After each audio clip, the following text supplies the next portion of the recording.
नमस्कार. भारतीय संविधानाच्या या खास विश्लेषणात आपलं सगळ्यांचं स्वागत आहे.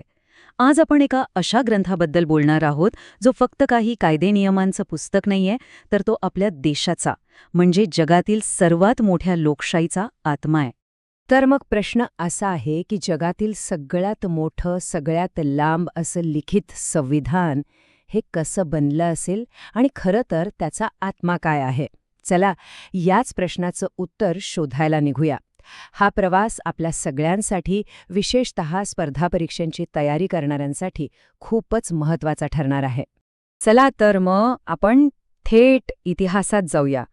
आपल्या प्रवासाचा पहिला टप्पा तो म्हणजे संविधानाची निर्मिती. आणि लक्षात घ्या, हे काही साधं काम नव्हतं. हे एका नव्या राष्ट्राची, आपल्या भारत देशाची पायाभरणी करण्यासारखं होतं. इथे बघा, ह्या तारखा खूप महत्त्वाच्या आहेत. सगळी गोष्ट सुरू झाली 9 डिसेंबर 1946ला, जेव्हा संविधान सभेची पहिली बैठक झाली. आणि मग जवळपास 3 वर्ष, म्हणजे बघा 2 वर्षे 11 महिने आणि 18 दिवस, एवढा वेळ लागला हे संविधान घडवायला. किती प्रचंड मेहनत असेल. अखेर तो दिवस आला, 26 नोव्हेंबर 1949, ज्या दिवशी आपण हे संविधान स्वीकारलं. आणि मग 26 जानेवारी 1950 पासून ते लागू झालं आणि आपला एक प्रजासत्ताक म्हणून खऱ्या अर्थाने प्रवास सुरू झाला. आणि इतकं मोठं काम याचं नेतृत्व कोणी केलं? तर अर्थातच डॉक्टर बाबासाहेब आंबेडकर. ते मसुदा समितीचे अध्यक्ष होते आणि त्यांना आपल्या संविधानाचे शिल्पकार म्हटलं जातं. त्यांनीच याला आकार दिला. पण हेही तितकंच खरं आहे की हे एका माणसाचं काम नव्हतं. ही एक टीम होती, संविधान सभेचे सगळे सदस्य, ज्यांनी मिळून हे शक्य करून दाखवलं. ओके, तर निर्मितीचा प्रवास आपण पाहिला. आता वळूया संविधानाच्या हृदयाकडे, त्याच्या आत्म्याकडे. आणि तो आत्मा सापडतो उद्देशिकेत, ज्याला आपण इंग्रजीत प्रिॲम्बल म्हणतो. असं समजा की ही आपल्या संविधानाची ओळखपत्र आहे, त्याचं सार आहे. ही आहे आपल्या संविधानाची उद्देशिका. बघा, आम्ही भारताचे लोक, या सुरुवातीच्या शब्दांमध्येच किती ताकद आहे. हेच शब्द सांगतात की या देशाची खरी शक्ती, अंतिम सत्ता ही इथल्या लोकांच्या हातात आहे. यातला प्रत्येक शब्द म्हणजे सार्वभौम, समाजवादी, धर्मनिरपेक्ष, लोकशाही, प्रजासत्ताक हे फक्त शब्द नाहीत, तर ती मूल्य आहेत, आदर्श आहेत. चला, आता एक एक करून या शब्दांचा अर्थ समजून घेऊया. पहिला शब्द आहे सार्वभौम, म्हणजेच सॉव्हरन. याचा अगदी सोपा अर्थ आहे, भारत आता स्वतःचा मालक आहे, आपले निर्णय आपण स्वतः घेणार. मग ते देशांतर्गत असोत किंवा परराष्ट्र धोरणाचे. आपल्यावर आता दुसऱ्या कोणत्याही देशाचं नियंत्रण नाही, पूर्णपणे स्वतंत्र. पुढचा शब्द आहे समाजवादी, म्हणजेच सोशलिस्ट. आता इथे एक महत्त्वाची गोष्ट लक्षात घ्या. हा शब्द मूळ उद्देशिकेत नव्हता. तो 1976 मध्ये 42व्या घटनादुरुस्तीने जोडला गेला, धर्मनिरपेक्ष या शब्दासोबतच. आता भारतीय समाजवादाचा अर्थ काय? तर लोकशाहीच्या मार्गाने सामाजिक आणि आर्थिक समानता आणणं. म्हणूनच तर आपल्या देशात सरकारी आणि खाजगी दोन्ही क्षेत्र एकत्र काम करतात. यालाच आपण मिश्र अर्थव्यवस्था म्हणतो. आता येतोय शब्द धर्मनिरपेक्ष, म्हणजे सेक्युलर. आपली धर्मनिरपेक्षतेची कल्पना पश्चिमेपेक्षा थोडी वेगळी आहे, हे समजून घेणं महत्त्वाचं आहे. तिथे राज्य आणि धर्म पूर्णपणे वेगळे असतात. आपल्याकडे तसं नाहीये.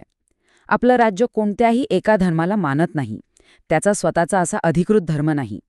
पण ते सर्व धर्मांचा समान आदर करतं आणि सर्वांना समान संरक्षण देतं. हा यातला फरक आहे. पुढचं तत्व आहे लोकशाही, डेमोक्रॅटिक. याचा अर्थ तर आपल्या सगळ्यांनाच माहिती आहे, नाही का? सरकार लोकांचं, लोकांनी, लोकांसाठी चालवलेलं राज्य. म्हणजे देशाचा खरा राजा कोण? तर जनता. आणि ही ताकद आपण कशी वापरतो? तर आपल्या मतदानाच्या हक्कातून.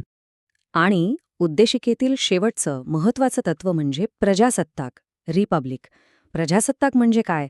तर देशाचा जो सर्वोच्च प्रमुख असतो, म्हणजे आपले राष्ट्रपती, ते काही राजाराणींसारखे वंशपरंपरेने येत नाहीत. त्यांना निवडलं जातं लोकांकडून, अप्रत्यक्षपणे. म्हणूनच आपण रिपब्लिक डे साजरा करतो. आणि इथेच आपली संसदीय प्रणालीसुद्धा येते. राष्ट्रपती हे देशाचे प्रमुख असले तरी खरी सत्ता पंतप्रधान आणि त्यांच्या मंत्रिमंडळाच्या हातात असते. तर ही होती आपल्या संविधानाची 5 तत्व, त्याचा पाया. आता या पायावर जी भव्य इमारत उभी आहे, म्हणजे आपलं संविधान, तिचे मुख्य खांब कोणते आहेत ते बघूया. म्हणजेच आपल्या संविधानाची मुख्य वैशिष्ट्य. सगळ्यात पहिलं वैशिष्ट्य जे लगेच लक्षात येतं ते म्हणजे याचा आकार. आपलं संविधान हे जगातलं सर्वात लांब, सर्वात मोठं लिखित संविधान आहे. विचार करा, मूळ संविधानात 395 कलमं होती. पण एवढं मोठं का? कारण आपला देश खूप मोठा आणि विविधतेने भरलेला आहे. प्रत्येक गोष्टीचा, प्रत्येक तपशिलाचा विचार करणं गरजेचं होतं. म्हणून ते इतकं सविस्तर बनवलं गेलं. आता दुसरं वैशिष्ट्य खूपच इंटरेस्टिंग आहे. आपली शासन प्रणाली आहे संघराज्यीय, म्हणजे फेडरल. केंद्र आणि राज्य सरकारांमध्ये अधिकारांची वाटणी आहे, पण त्याचवेळी तिचा कल एकात्मिक आहे. म्हणजे काय? तर आपलं केंद्र सरकार जास्त शक्तिशाली आहे. असं का? कारण देशाला एकत्र ठेवायचं होतं. म्हणूनच बघा, आपल्याकडे एकच संविधान आहे, एकच नागरिकत्व आहे, आणि महत्त्वाचं म्हणजे आणीबाणीच्या काळात तर सगळ्या शक्ती केंद्राकडे येतात. यालाच म्हणतात federal system with a unitary bias. आता बोलूया त्या गोष्टीबद्दल जी आपल्या सगळ्यांसाठी खूप महत्त्वाची आहे. आपले मूलभूत हक्क, म्हणजेच फंडामेंटल राईट्स. कलम 12 ते 35 मध्ये दिलेले हे हक्क आपल्या स्वातंत्र्याचा आणि सन्मानाने जगण्याचा आधार आहेत. आणि सगळ्यात भारी गोष्ट काय आहे माहितीये? हे हक्क जस्टिशिएबल आहेत. म्हणजे जर कोणी तुमचे हे हक्क काढून घेण्याचा प्रयत्न केला तर तुम्ही थेट कोर्टात जाऊ शकता. जसे आपल्याला हक्क दिले आहेत तसेच सरकारला काही दिशानिर्देशही दिले आहेत. त्यांना म्हणतात राज्याच्या धोरणाची निर्देशक तत्वे किंवा डायरेक्टिव्ह प्रिन्सिपल्स. ही कलम 36 ते 51 मध्ये आहेत. आता फरक लक्षात घ्या. मूलभूत हक्कांसाठी आपण कोर्टात जाऊ शकतो, पण या तत्वांसाठी नाही.